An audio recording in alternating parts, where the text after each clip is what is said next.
Hi friends, welcome to Minna's menu. நாயன்மார்கள் வரிசையில் இன்றைக்கி நம்ம கேட்க போகிற நாயன்மாரின் வரலாறு சிறு தொண்டன் நாயன்மாரை பற்றி தாங்க.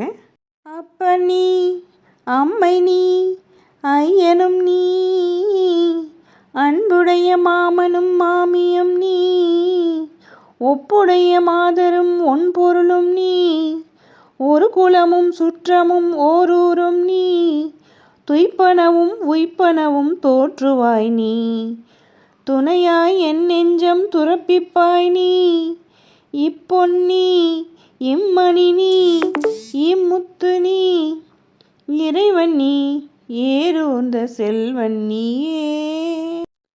காவிரி வளம் கொழிக்கும் சோழ நாட்டின் திருநாடு திருச்செங்காட்டங்குடி என்ற ஊரில் பரஞ்சோதியார் என்ற பெருமகனார் அவதரித்தார். அவர் மிகப்பெரிய போர் வீரர்.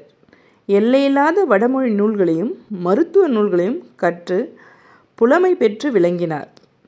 யானை ஏற்றம், குதிரை ஏற்றம், வாட்போர் முதலியவைகளையும் பிற கலைகளையும் கற்று மிக சிறந்த வீரராக திகழ்ந்தார். அது மட்டுமில்லாமல் சிவபெருமானை நாளும் வணங்கும் சிவபக்தர். சிவனடியார்களுக்கு முன்பு அன்பின் மிகுதியால் பண்புள்ளத்தோடு தம்மை சிறியவராக்கி கொண்டு அடக்க ஒடுக்கத்துடன் உள்ளம் உருகிட சிவ தொண்டாற்றியமையால் இவரை சிறு தொண்டர் என்று சிறப்பித்து அனைவரும் அழைக்கலாயினர். பரஞ்சோதியார் பெருமையை அறிந்த பல்லவ மன்னன் நரசிம்மன் அவரை காஞ்சிக்கு வரவழைத்து தம் படைகளில் தலைமை பதவியை அளித்து கௌரவித்தார். அரசன் அளித்த கௌரவத்தை பணிந்து ஏற்ற பரஞ்சோதியார் அடியார் திருப்பணியையும் விடாது நடத்தி வந்தார். அவர் படைத்தளபதியாய் இருந்தபோது திடீரென்று ஒரு நாள் பல்லவ மன்னனின் படைகளை நடத்தி கொண்டு சாளுக்கியருடன் போரிடச் செல்லும்படியாகியது. அப்போரிலே அவருக்கு பெரும் வெற்றி கிட்டியது. சாளுக்கியர்களை தலையெடுக்க முடியாமல் செய்ததோடு அவர்கள் தலைநகரான வாதாபியையும் வெற்றி பெற்று திருப்பினார். பொன்னும் பொருளும் பகை நாட்டிலிருந்து கொண்டு வந்து குவித்தார். தனக்கு வெற்றி தந்த பரஞ்சோதியாரை கௌரவிக்க மன்னன் விரும்பினான். அமைச்சர்களும் மற்ற பிரதானிகளும் கூடியிருந்த ராஜசபையில் அரசன் பரஞ்சோதியாருடைய ஈடு இணையற்ற பிரதாபத்தை எடுத்து கூறி அவரை போற்றி கொண்டாடினான். அப்போது அங்கிருந்த அமைச்சர்களில் ஒருவர், அரசரே, பரஞ்சோதியார் யார் தெரியுமா? சிவபெருமானை தினமும் தொழுது வணங்கும் திருத்தொண்டர். எம்பெருமானுக்கு தொண்டு புரிந்து வரும் அவருக்கு இந்த உலகத்தில் எதிரிகளே இருக்க முடியாதல்லவா என்று புகழ்ந்து பேசினார். பரஞ்சோதியார் இறைவன் அடியார்களுள் ஒருவர் என்பதை அறிந்தபோது பல்லவன் பதைபதைத்து போய்விட்டான். அடியாரையே அவன் இந்த போர் தொழிலை புரிய போர் முனைக்கு அனுப்பினான். அரியாசனத்தை விட்டு இறங்கி வந்து நடுங்கும் மேனியோடு சிறுதொண்டரை பணிந்து வணங்கினான். ஐயனே, தங்கள் திருத்தொண்டு பற்றி அறியாது போர் முனைக்கு அனுப்பிவிட்டேன். தாங்கள் என்னை மன்னிக்க வேண்டும் என்று வேண்டினான். அதற்கு தன்னடக்கமாக பரஞ்சோதியாரும் அரசனை வணங்கி, மன்னவா, இதில் ஒன்றும் குற்றம் இல்லை. என் கடமையை செய்யவே நான் போர்க்களம் புகுந்தேன். படைத்தலைமை பதவியில் இருப்பவர்க்கு போர்க்களம் புகுவதென்றோ அழகு என்று சமாதானப்படுத்தினார். ஆனாலும் மன்னன் உள்ளம் ஆறுதல் அடையவில்லை. ஏராளமாக பொன்னும் பொருளும் கொண்டு வந்து அவர் பாதத்தில் சமர்ப்பித்தான். ஐயனே, இனியும் உம்மை சேவகனாக கருத என் உள்ளம் மறுக்கிறது. உள்ள தூய்மையோடு நான் சமர்ப்பிக்கும் இவற்றை ஏற்றுக்கொண்டு உமது திருத்தொண்டை செய்து வாருங்கள் என்று வேண்டினான். பரஞ்சோதியாரும் அரசனின் கட்டளைக்கு மறுப்பேதும் சொல்லாமல் விடைபெற்று தமது ஊரான செங்காட்டங்குடி வந்து சேர்ந்தார். அவ்வூரிலேயே தன் மனைவியாருடன் தங்கி இறைவனுக்கு தொண்டுகள் செய்து வரலானார். இவ்வாறு இருந்து வரும் நாளையில் அத்தம்பதிகளுக்கு இறைவன் அருளால் ஆண் குழந்தை ஒன்று பிறந்தது. சீராளன் என பெயரிட்டு குழந்தையை கண்ணும் கருத்துமாக வளர்த்து வந்தனர். குழந்தைக்கு 5 வயது ஆகியும் அவனை பள்ளியில் சேர்த்தனர். சிறு தொண்டராகிய பரஞ்சோதியாருக்கு திருவருள் செய்ய எண்ணியவராய் சிவபெருமான் வைரவர் வேடம் தாங்கி கைலாயத்திலிருந்து செங்காட்டங்குடி புறப்பட்டார். அவருடைய திருவிளையாடல் ஆரம்பமானது. சிவனடியார் வேடம் பூண்டு பசியில் மிகவும் சோர்ந்திருப்பவர் போல சிறு தொண்டரின் வீட்டை வந்து அடைந்தார். தினந்தோறும் அடியார்களுக்கு அமுது செய்விக்கும் தொண்டர் இல்லம் இதுதானோ என்று படியேறி கேட்டார். பரஞ்சோதியார் அனுதினமும் அடியார்களுக்கு உணவு அளித்து பின்னரே தான் புசிப்பது வழக்கமாக கொண்டிருந்தார். அன்றும் அடியார் யாராவது எழுந்து அருளிருக்கின்றனரா என பார்த்து அழைத்து வர வெளியே சென்றிருந்தார். உள்ளே இருந்த தாதி சந்தன நங்கை என்பவள் வெளியே வந்து அடியாரை வணங்கினாள். சுவாமி, சிறு தொண்டர் இல்லம் இதுதான்.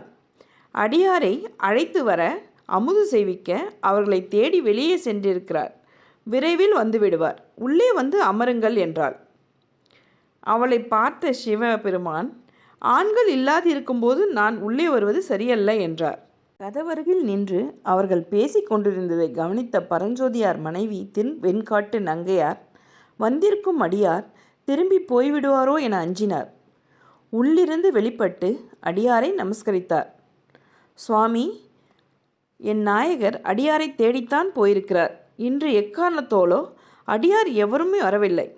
இந்நேரம் வரை காத்திருந்து பார்த்துவிட்டுத்தான் போயிருக்கார். விரைவில் வந்து விடுவார். தங்களை பார்த்தால் அவர் பெரும் மகிழ்ச்சி அடைவார். ஈசனே தங்கள் உருவில் வந்திருப்பதாக எண்ணி மகிழ்வார். உள்ளே வந்து அமருங்கள் என்று பிரார்த்தித்தாள். அம்மையே, வீட்டிலே வேறு ஆண் பிள்ளை இல்லாத போது நான் உள்ளே வருவதற்கில்லை. ஆலயம் சென்று எம்பெருமானை தரிசித்து அங்குள்ள ஆத்தி மரத்தடியில் அமர்ந்திருப்பேன். உன் நாயகர் வந்ததும் என்னிடம் அனுப்பு என்று சொல்லி ஆலயத்துக்கு சென்றார் அடியாராக வந்திருந்த சிவபெருமான்.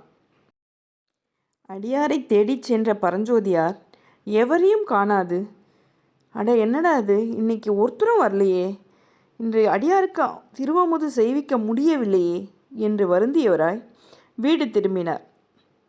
ஆண்டவனே அவர் வீட்டில் அமுது செய்து எழுந்திருக்கையில் இன்னொருவர் அகப்படுவாரா? சோர்ந்த முகத்தோடு படியேறிய நாயகனை பணிந்து திருவெண்காட்டு நங்கையார், சுவாமி, அடியார் ஒருவர் வந்தார். தாங்கள் வீட்டில் இல்லாத போது உள்ளே வர மறுத்துவிட்டார். உடனே பரஞ்சோதியாருக்கு மகிழ்ச்சியாகிவிட்டது. எங்கே அவர்? இன்று எங்குமே அடியாரை காணவில்லை. நான் வரும் வரை பேச்சு கொடுத்து அவரை நிறுத்தி வைத்திருக்கக்கூடாதா என்று வருத்தத்தோடு கேட்டார் பரஞ்சோதியார். சுவாமி, அவர் தங்களுக்காக ஆலயத்தில் ஆத்தி மரத்தடியில் காத்திருப்பதாக சொல்லி சென்றார் என்றார் அந்த அம்மை. பரஞ்சோதியார் உடனே ஆலயத்துக்கு ஓடினார். அவர் வரவை எதிர்நோக்கி இறைவன் அங்கே ஆத்தி மரத்தடியில் காத்திருந்தார். அடியாரை கண்டதும் ஆனந்தம் மேலிட ஓடிப்போய் அவர் பாதங்களில் பணிந்து வணங்கினார். ஐயனே, இன்று என் இல்லத்திற்கு எழுந்தருளி அமுது செய்ய வேண்டும் என்று அழைத்தார். சிவபெருமான், நீர்தான் சிறு தொண்டர் என்பவரோ என்று கேட்டார். ஆம் ஐயனே, அடியேன்தான். அடியார்க்கு உணவு அளிக்காமல் நான் சாப்பிடுவதில்லை. இன்று எந்த அடியாரையும் காணவில்லை. அவர்களை தேடிச் சென்றிருக்கையில்தான் தாங்கள் வந்ததாக என் மனைவி தெரிவித்தாள். உணவு தயாராகிவிட்டது, புறப்படுங்கள் என்று வேண்டினார் பரஞ்சோதி. பரமன் தன் பக்தன் பரஞ்சோதி தன் மீது கொண்டிருந்த தீவிர பக்தியை இவ்வுலகிற்கு உணர்த்த நடத்திய திருவிளையாடலை அடுத்த பிரதோஷத்தில் காண்போங்க. இன்றைக்கி நம்ம மீனாஸ் மெனுவில் நம்ம பார்க்க போகிறது ரவை பாயசங்க. பாம்பே ரவை இருக்கு இல்லைங்களா, அதை வச்சு எப்படி பாயசம் பண்ணலான்னு பார்த்துடலாம். அதுக்கு தேவையான பொருட்கள் பார்த்துட்டிங்கன்னா, ஒரு 3 ஸ்பூன் பாம்பே ரவை எடுத்துட்ருக்கேங்க. அடுத்து தேவையான அளவு சர்க்கரை ஒரு 1/4 கப் எடுத்துட்டுருக்கேன். ஸ்வீட் நிறைய சாப்பிட்றவங்க கொஞ்சம் 1/2 கப் எடுத்துக்கலாம். பால் 1 கப் எடுத்துட்ருக்கேங்க. தேவைப்பட்டால் இன்னும் 1 கப் கூட ஆட் பண்ணிக்கலாம். ஏலக்காய் பொடி, கொஞ்சோண்டு சால்ட்டு, ஒரு பிஞ்சு. அடுத்து பாயசத்துக்கு போட வேண்டியது பாதாம், முந்திரி, திராட்சை. வேறு ஏதாவது ட்ரை ஃப்ரூட்ஸ் இருந்ததுன்னா போட்டுக்கலாம் நீங்கள். நெய், அடுப்பில் வானல் வச்சுட்ருக்கேங்க. அதில் எடுத்து வச்ச ஒரு 2 ஸ்பூன் நெய் விட்டுக்கலாம். நெய் விட்டுட்டு அது லைட்டாக காஞ்ச உடனே முந்திரி, திராட்சை,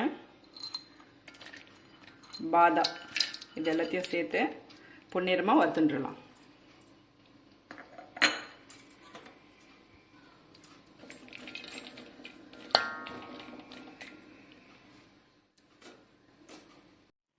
முந்திரி பருப்பு வறுத்தாச்சு இல்லையா, முந்திரி, திராட்சை, பாதாம் அதுலேயே இந்த ரவையை போட்டுட்டு வறுத்துட்டுலாங்க. நல்லா பொன்னிறமாக வறுத்துக்கலாம்.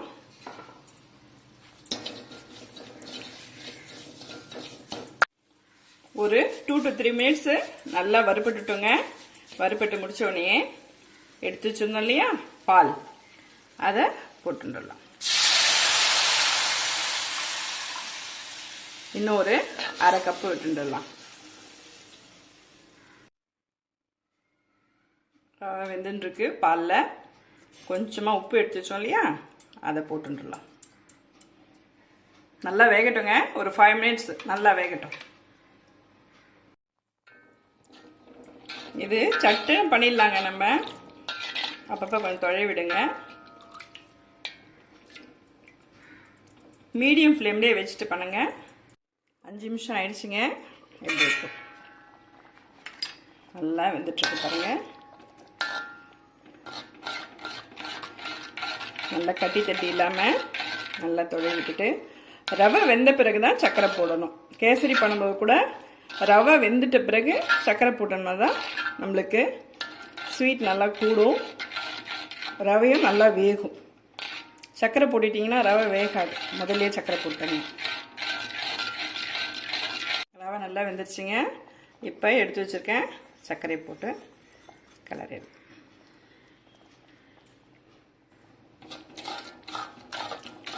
பால் எவ்வளோ இழுக்குது பாருங்க.